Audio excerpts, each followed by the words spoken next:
I gave them the weekend off. It's kind of a tradition of ours to take Texas OU weekend off and then start the Monday after the fun weekend. So we got off to a little bit of a sluggish start, but I thought once they got their blood flowing and got back into practice mode that it was actually pretty sharp from that point on.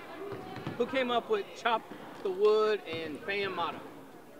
It was kind of a collaborative effort between our leaders and myself. A little bit of a book that we all are sharing to read all year long. A couple of us read it over the summer, and then we're kind of passing it along. And really the older players want to have a little bit more of a motto about being your best every day and not letting each other down and not getting so caught up in what's ahead of you that you can't be your best that day. What are your expectations for the freshmen this year?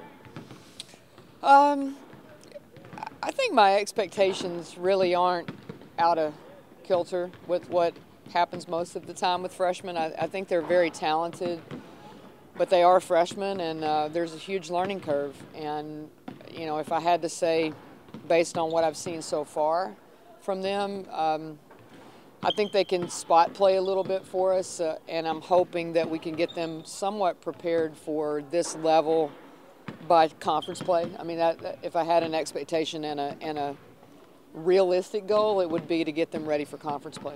Well, Jatari is going to be the one newcomer that might stand out more than the others. Can you say what her value to this team might be? Well, she has maturity. She has played at this level before and been in our program for a year, so she definitely knows what to expect every day. And then she just brings a low post presence. She definitely can plant herself down on the block and make a bucket. And I think she'll be an added rebounder for us, which I'm concerned about right now is our rebounding. But I do think that she is a low post presence we haven't really had in a while. You look at this team and you look at the talent and practice. Does this feel like this is the best depth and most talented team you've had since your time in Texas? I think it might be the most talented offensive team. I do think that some pieces are going to have to fall into place. To be able to use your depth, everybody's got to get to a place where they can all play. And right now, I wouldn't say that our freshmen are ready for that, but I would like to hope that as we go along, that they're more prepared to play and that we can get into some different schemes defensively because of our depth. What are the positive things that you learned about the squad from the Italy trip, and what are the things that you feel you need to work on after the Italy trip before the season, Coach? Honestly, from a basketball perspective, I'm not sure we got a lot out of the Italy trip. The 10 practices were helpful because we were able to put in some offensive sets that now they're familiar to them, and when we go back over them now, it's like, okay, yeah, I've done that before. I think just the routine of being on the road and kind of understanding the concept of travel was definitely a positive. The most we got out of the Italy trip was good food and good gelato and a lot of really good sights and fun, but I wouldn't say that we got a lot out of the basketball side of it other than the experience of the practice. Do you have natural team leaders?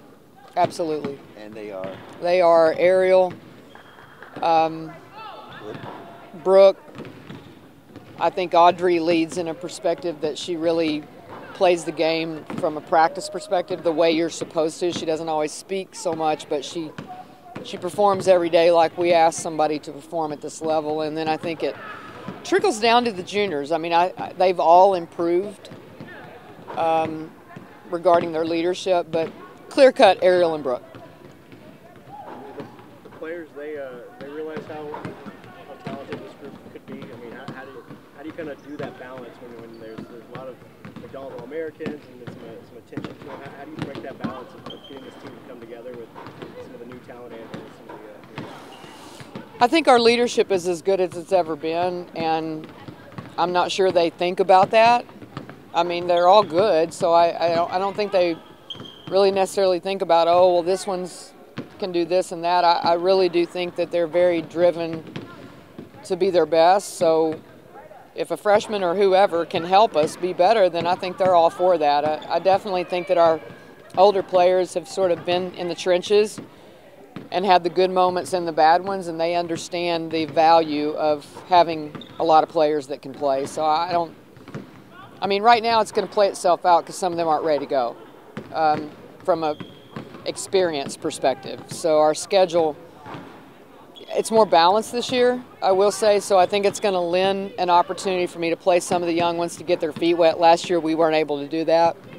It was a all-out fire for the young ones last year, but I do think that we'll have a little better balance to be able to do that and give them some experience. Coach, with Joyner's absence the first semester, until January or whenever, how much have the players that are going to be expected to fill that void? How much have they developed and kind of taken on the initiative to be able to fill that? What's been the response from them? Well, I think you look at it just like you would look at an injury. You know, if someone was out rehabbing for an injury and wasn't back, you would just fill their shoes, and, you know, it's kind of next person up. So I do think that it's lended an opportunity for other people to step up. I think Jordan Hosey's had a really good summer and a really good fall. So you know, Callie's back. Callie didn't play last year, very limited at all. So I do think that it's given opportunity for other players, and when you're talented, I mean, all you're looking for is a window of opportunity. So I definitely think that that's what's happened, and they'll welcome Joyner back, no question, because of the value that she brings. But I also think that it's, okay, well, I mean, it's my turn, and I'm going to bring some value to the team. If this team reaches its potential, how far can it go?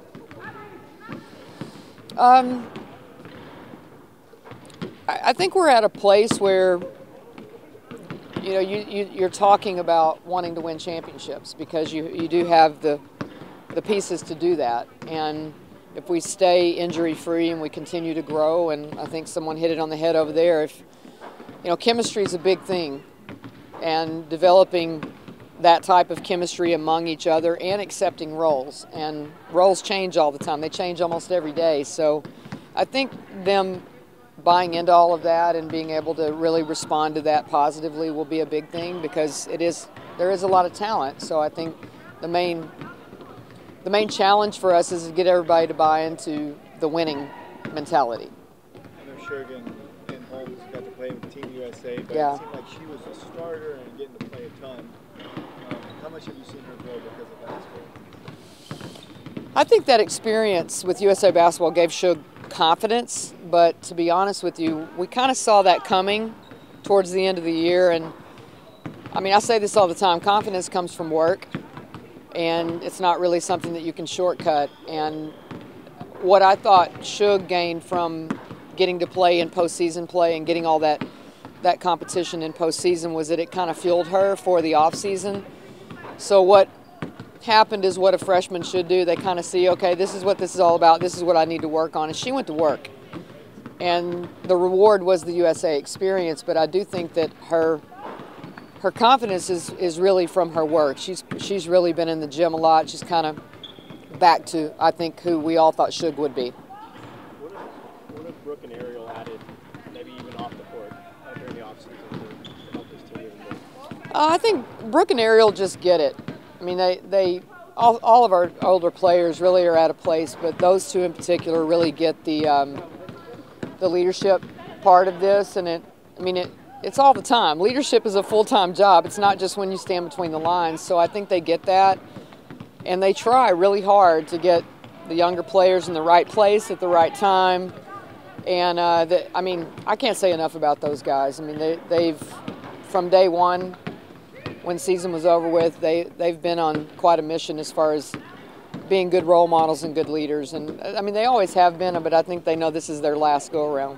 What would you tell a potential ticket buyer who's never been to games before about what to expect and why they should spend, you know, their hard-earned money watching you guys play?